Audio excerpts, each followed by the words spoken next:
Hello दोस्तों, स्वागत है आपका आपके यूट्यूब चैनल आईटी और सॉफ्ट स्किल में। दोस्तों, बात करते हैं आज राजस्थान के वाद्य यंत्रों के बारे में।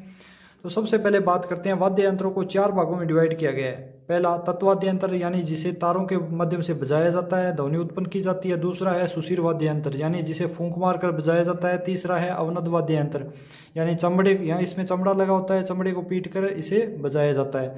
चौथा है घन वाद्य यंत्र, धातु से निर्मित होते हैं, उन्हीं को पीट कर या बजाकर बजाया जो ध्वनि उत्पन्न होती है उसे बोलते हैं घन वाद्य यंत्र। इसके बाद नेक्स्ट है तत्वाद्य यंत्र, यानी तारों से इनको बजाया जाता है। सबसे पहला जो तत्वाद्य यंत्र है वो है जंतर। जंतर देवनारायण जी की फड़ बाजते वक्त में इसको बजाया जाता है। गुर्जर जाति के भोपों द्वारा इसे बजाया जाता है। इसका जो आकार है वो वीणा की तरह होता है और इसे गले में लटका कर इसे बजाया जाता है। ये है तत्वाद्य जो जंतर वाद्य यंत्र। इसके बाद नेक्स्ट है रावणता। बाबूजी व रामदेव जी की फड़ बाजते वक्त इसे बजाया जाता है। आधे कटे नारियल से बना होता है और पुखवाज के द्वारा इसे बजाते हैं। ये रावणता है। इसके बाद नेक्स्ट है सारंगी। लकड़ी का एक फट्टा होता है, उसके ऊपर 27 तार लगे होते हैं। लंगा व जोगी जाति के लोगों के द्वारा इसे बजाया जाता है। जो इनके कलाकार है वो है मोइनुद्दीन खान, डागर घराने के है। इसके बाद में नेक्स्ट है भपंग। ये एक छोटे डमरू के आकार का होता है और तुम्बे आधे जो तुम्बा है उसके एक भाग पर चमड़ा मंडकर और इसके साथ में प्लास्टिक की डोरी होती है और इसे काख में रखकर बजाते हैं। भपंग का जो जादूगर है वो है जुहूर खां मेवाती। इसके बाद नेक्स्ट है कमायाचा। यह ईरानी वाद्य यंत्र है। इसमें 16 तार लगे होते हैं। आप क्वेश्चन है ये याद रखोगे भी किस में कितने तार लगे होते हैं।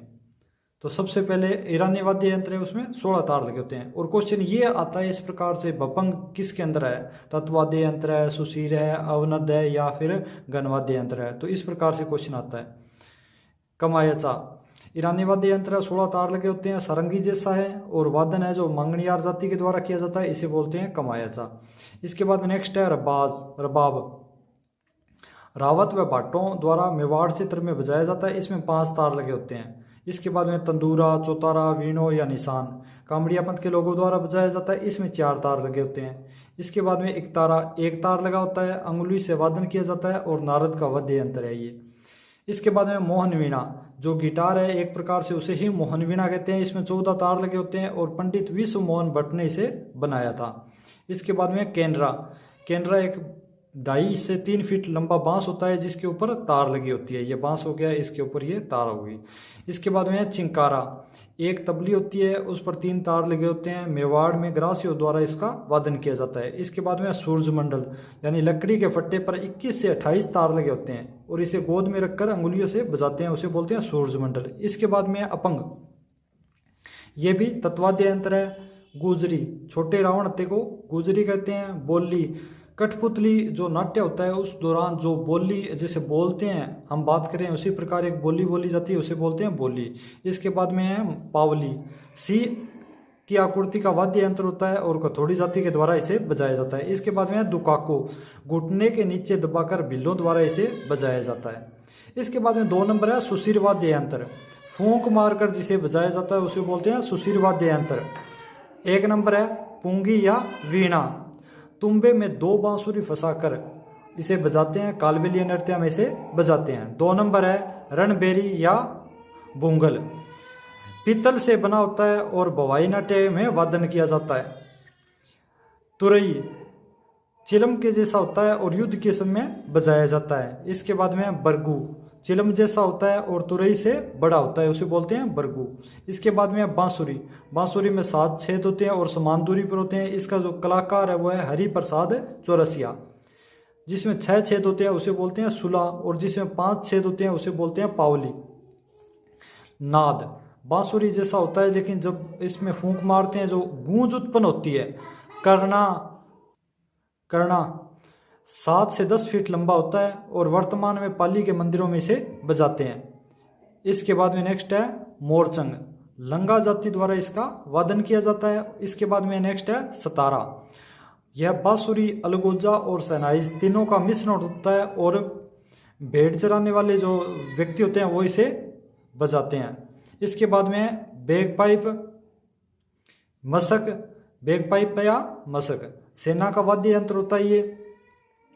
इसके बाद में ये बैग पाइप है, इसमें 3-4 पाइपें लगी होती है। और इसके बाद में नेक्स्ट है नड़। नड़ बांसुरी को टेढ़ा करके रखकर बजाया जाता है, यानी बांसुरी है उसे टेढ़ा कर लेंगे, उस पर उसे बजाएंगे, एक प्रकार से बांसुरी को ही नड़ बोलते हैं। बांकिया, ये बांकिया इस प्रकार से। नेक्स्ट है अलगोजा। 2 बांसुरी एक साथ बजाते हैं उसे बोलते हैं अलगोजा। कलाकार है रामकृष्ण चौधरी जो जयपुर के हैं। 5 सुरों तक ध्वनि निकलती है। 2 बांसुरी होती है, जो पौधा जोड़ी होती है उसमें दोनों बांसुरी की समान लंबाई होती है, और जो डोडा जोड़ी होती है उसमें एक लंबा होता है और एक छोटा होता है। इसके बाद नेक्स्ट है शहनाई, नफीरी या सुंदरी। शास्त्रीय वाद्य यंत्र है और सुशीर वाद्य यंत्रों में सर्वश्रेष्ठ है, यानी इसकी जो ध्वनि है वो सर्वश्रेष्ठ है। इसके बाद में नागफणी, एक प्रकार से ये भी सुशीर वाद्य यंत्र है। इसके बाद में सुरनाई, आकार शीशम की लकड़ी से निर्मित होता है और कलाकार है वो पेपे खां मंगनियार है इसका। इसके बाद में नेक्स्ट है सिंगी, सींग से बनी होती है। इसके बाद में तारपी, कथोड़ी जाति द्वारा बजाया जाता है इसको, तारपी को। इसके बाद में शंख, शंख आप सभी ने देखा है। इसके बाद में अवनद वाद्य यंत्र। अवनद वाद्य यंत्र, इसमें जो ध्वनि है वो चमड़े को पीटने या बजाने से उत्पन्न होती है। सबसे पहला जो अवनद वाद्य यंत्र है वो ढोल, जालौर का प्रसिद्ध है और इसके कलाकार है वो बाबू सतार खां जयपुर के। इसके बाद में नगाड़ा, सुपारी जैसा होता है, 2 नगाड़े एक साथ बजाते हैं। युगल वाद्य यंत्र है ये, और नगाड़े का जो जादूगर है वो है रामकिशन सोलंकी पुष्कर का है। इसके बाद में नौबत, नौबत 4 फीट गहरी कढ़ाई पर भैंसे का चमड़ा मंडा होता है और दुर्ग के गेट पर खड़े से बजाते हैं। इसके बाद में बम या टामका, जो बम या टामका है वो भी लोकवाद्य यंत्रों में सबसे बड़ा है। इस जो ऊपर वाला है ना नौबत, इससे बड़ा होता है, वो 4 फीट व्यास होता है इसका। जो वादन है वो बसंत पंचमी या होली पर करते हैं। वादक है गुज्जर या अहीर जाति के व्यक्ति होते हैं। इसके बाद में नेक्स्ट है मांदल, शिव व पार्वती का वाद्य यंत्र है और मिट्टी से बना होता है। जैसे वो नीचे मृदंग है ना, ये तो लकड़ी का बना होता है, लेकिन जो मादल होता है वो मिट्टी का बना होता है, जो एक साइड से चौड़ा होता है। जैसे मृदंग एक साइड से चौड़ा है और दूसरी साइड से पतला होता है। मादंग, जैसे मृदंग है वो लकड़ी का बना होता है, जबकि मादल है वो मिट्टी का बना होता है। इसके बाद में मृदंग, ये मादल के मिट्टी के स्थान पर लकड़ी का प्रयोग करते हैं। जो लकड़ी है वो वट, वीजा या सुपारी की होती है। इसके बाद में चंग, ये चंग है, और जो चंग के चारों ओर जब तस्तरी लगा दी जाती है उसे बोलते हैं चंगड़ी। इसके बाद में पित्तल या लोहे की तस्तरी लगाते हैं। इसके बाद में खंजरी, जो चंग है उसे बोलते हैं खंजरी। इसे जब बिल्लों के द्वारा वादन यानी बजाया जाता है तो इसे बोलते हैं खंजरी। इसके बाद में डमरू, ये भगवान शिव का वाद्य यंत्र है। इसके बाद में डेरू, डमरू से बड़ा होता है ये। ताशा, चंग जैसा ही होता है लेकिन गले में टांग कर इसे बजाते हैं। घेरा पित्तल का बना होता है इसका, और मुसलमान ताजिया निकालते समय इसे बजाते हैं ताशा को। पाबूजी के माटे, मिट्टी का जो घड़ा होता है उस पर चमड़ा लगाकर उसे हाथ से बजाते हैं। कुंडी, कुंडी पर चमड़ा मंडकर उसे बजाते हैं। डाक, छोटा ढोल घुटने के नीचे दबाकर बजाते हैं। घेरा, चंग अष्टभुजा हो तो उसे घेरा बोलते हैं। गड़गड़ाटी, इसमें 3 वाद्य यंत्र होते हैं जिन्हें एक साथ बजाया जाता है। मिट्टी का ढोल, मिट्टी की कुंडी और थाली। चौथा है घनवाद्य यंत्र। घनवाद्य यंत्र यानी धातु को पीट कर जो ध्वनि उत्पन्न होती है उसे बोलते हैं घनवाद्य यंत्र। सबसे पहला है मंजीरा, 13 ताली नृत्य में प्रयुक्त होता है, डूंगरपुर का प्रसिद्ध है, ये है मंजीरा। दूसरा है झांझ, यानी कच्छी घोड़ी नृत्य में प्रयुक्त है। मंजीरा छोटा होता है, ये मंजीरा इस साइड, और दूसरा ये इस साइड है वो झांझ है, मंजीरे से बड़ा होता है। खड़ताल, लकड़ी के गुटकों में तस्तरी लगाकर हाथों से बजाते हैं। खड़ताल का जो जादूगर है वो स्वर्गीय सदिक खां मंगनियार है, बाड़मेर का है। इसके बाद में है करनाल, जब खड़ताल है वो बी आकार की होती है उसे बोलते हैं करनाल। इसके बाद में नेक्स्ट है रमजोल, चमड़े के पट्टे पर घुंघरू लगे होते हैं उसे बोलते हैं रमजोल। गैर नृत्य में इसे बजाया जाता है।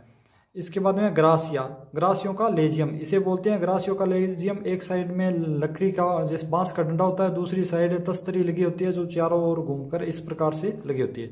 इसके बाद नेक्स्ट है बरनी, मटके पर तस्तरी या प्लेट रखकर बजाते हैं। पूर्वी राजस्थान में सर्प दशक के दौरान इसे बजाते हैं। थाली, गिलास पर उल्टी थाली रखकर इसे चम्मच से बजाते हैं। घंटियां, जो मंदिरों में होती है, शक्ति घंटी, हाथ में रख लेकर बजाते हैं उसे बोलते हैं शक्ति घंटी। घुंघरू, ये घुंघरू हो गई। इसके बाद में नेक्स्ट है श्रीमंडल, श्रीमंडल एंटीना की तरह होता है, उसके अंदर तस्तरियाँ लगी होती है।